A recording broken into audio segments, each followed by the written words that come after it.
খাই।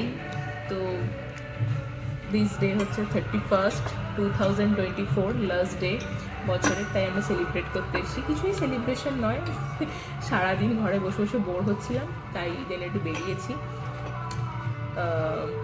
এসছি রেস্টুরেন্টে, তো খাবো, দেন বাড়ি চলে যাবো। 31st মানে এটাই আমাদের কাছে, দুটো ভালো ছবি তুলতে হবে বছরের শেষ দিনে। তো চলো দেখাচ্ছি কে কে এসেছি। এই যে বোন,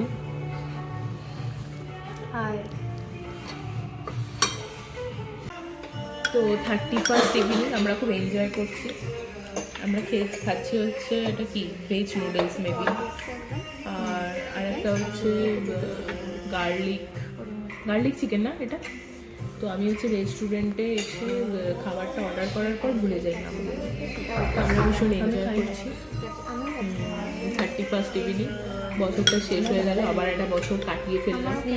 তো কালকে নতুন বছর, সবাই খুব ভালো করে কাটলো, খুব আনন্দ করো। আমার প্ল্যান আপাতত এতটুকু, দেখি এটা যাওয়ার সময় কি ভিডিও করা যায়। 31st 2024 বছরের শেষ দিনটা আমি তো এভাবেই কাটালাম। তো আমার কালকে কোনো আর প্ল্যান নেই নতুন বছরে, বাড়ির সাথেই কাটানোর প্ল্যান তো আছে। তো তোমরা কে কীরমভাবে কাটছো আমাকে কমেন্ট সেকশনে অবশ্যই জানিও। 31st এরমভাবেই তোমাদের সাথে শেয়ার করলাম। অ্যাকচুয়ালি শেয়ার বলতে আমি মেমোরি ক্রিয়েট করে রাখার জন্যই মেনলি ভিডিওগুলো করি। তো যাই হোক, নতুন বছর সবার কেমন কাটবে অবশ্যই জানিও, আমিও নতুনভাবে কাটানোর চেষ্টা করব। তো happy new year 2025 in advance. তো চলো টাটা, নতুন বছরে আবার নতুন কোনো একটা ভিডিওর সাথে তোমাদের সাথে আবার দেখা হচ্ছে, টাটা।